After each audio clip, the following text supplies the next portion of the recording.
Hello again, everyone.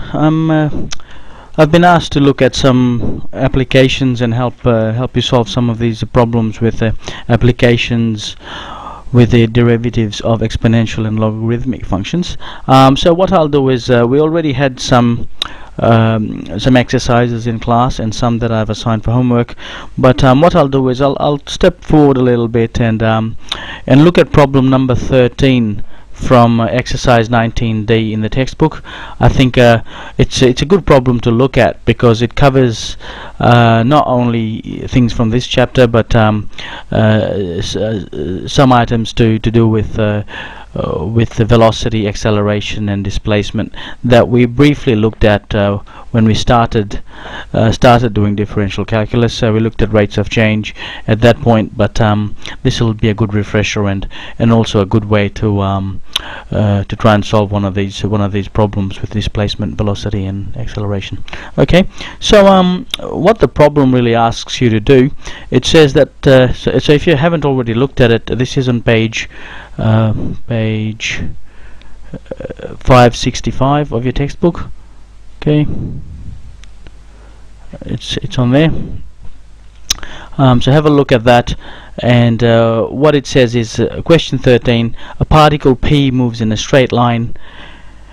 Its displacement from the origin O is given by the expression S t equals 100 t plus 200 e, don't like that e to the minus t on 5. Okay, so that's and the unit of this is centimeters. Okay, so that is the displacement of the particle P. So you have a particle P sitting there, okay, and what happens then is that this particle moves, oops, it's not very straight, but hopefully this will fix it up. Okay, this particle moves in a certain direction, which is represented by S. The S is the position of the particle at time t. So you could say that at this point here, you could say that t is equal to 0. We could call that t naught at that point, so t is equal to 0, and we can work from there. And as displacement increases, the particle moves in that particular direction. Okay, so that's a starting point, and it says that t is the time in seconds. Okay, just to be clear, so we've got t is in seconds,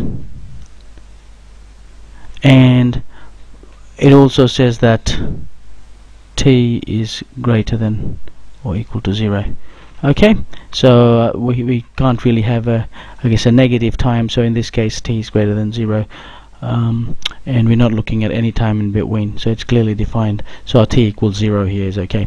Alright, so question 13 part A. This part A asks us to find the velocity, okay, and the acceleration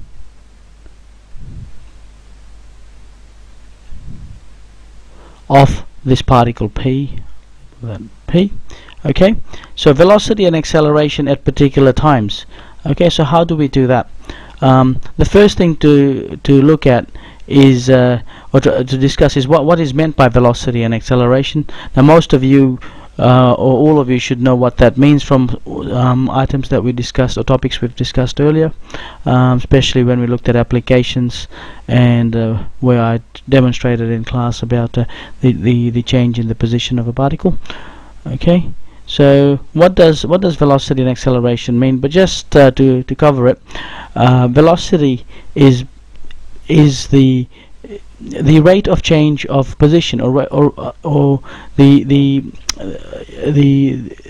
how the displacement changes over time. Okay, so the rate of change of position. Okay, whereas acceleration is the rate of change of velocity. Okay, so if we say velocity is the rate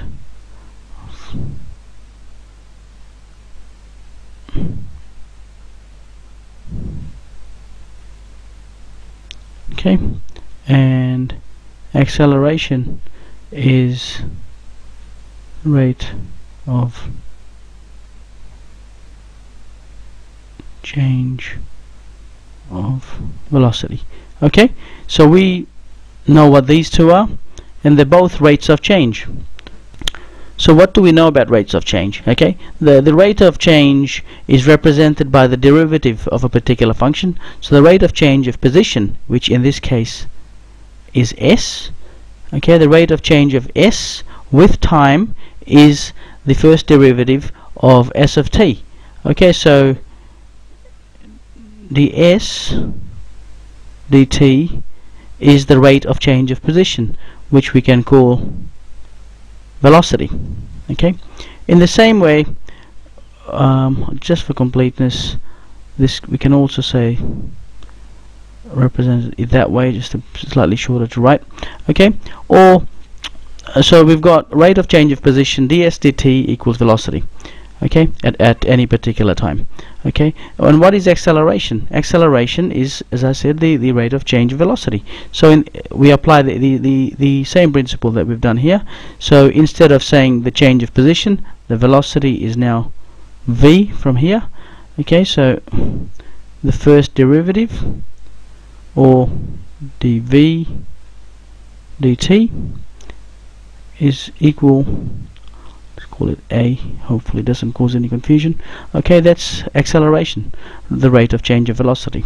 Okay, so we've now, I guess, defined, or we know what velocity and acceleration is, and then we can proceed to find them by both of these by finding the derivative of first of the displacement function s of t, the position at any point in time, and then we can take the derivative of the velocity to find the acceleration. Okay, so let's proceed with that.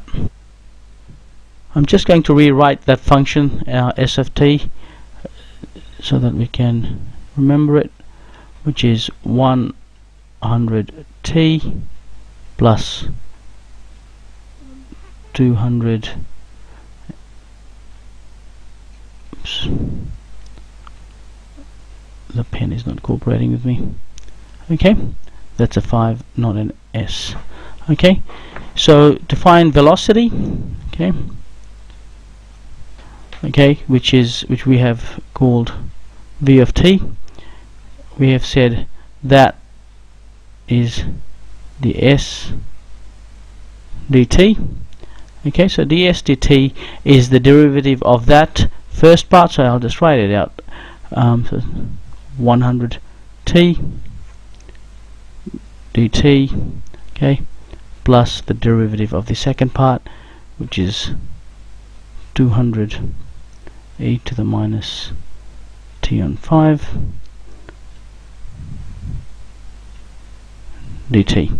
Okay, so now we can differentiate these separately and find what ds dt. So in this case, the 100t with respect to t is 100 plus. Now here we have an exponential function, okay, with a t in the position of the power. What we know is just writing this out separately up here. Okay, we know that if e is f of x, the derivative of that, okay, so I'll just call this y for the moment.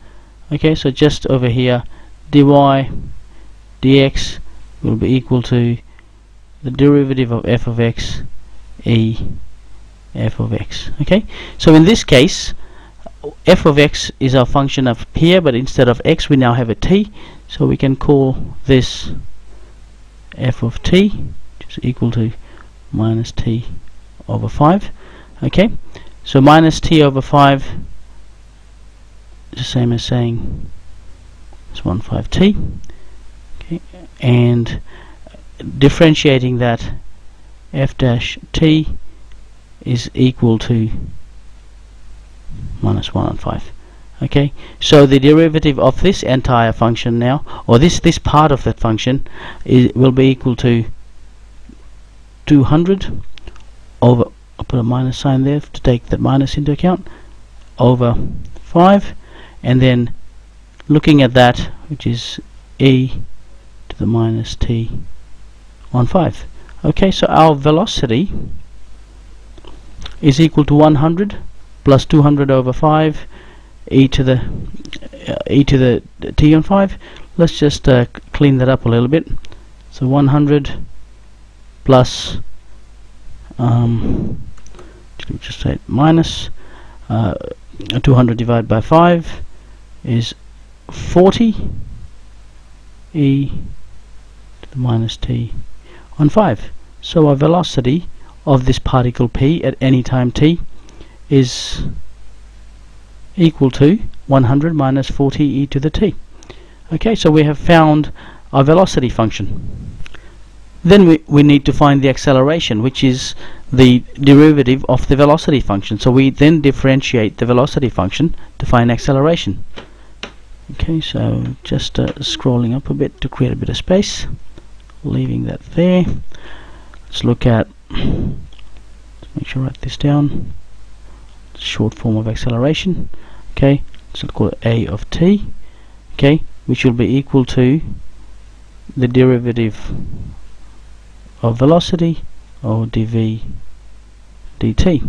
Okay, dv dt, again following the same process as before, okay,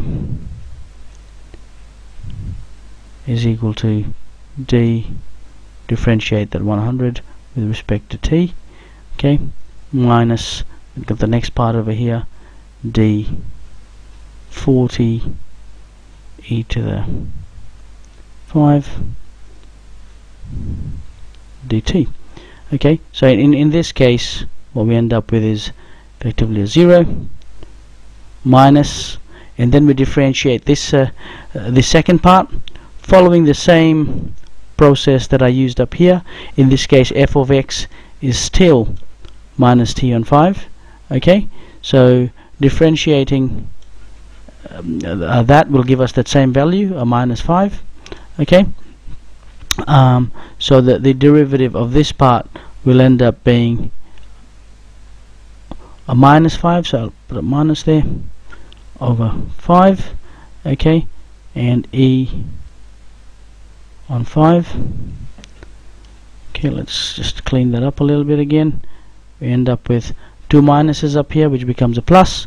40 divided by 5 is 8 e.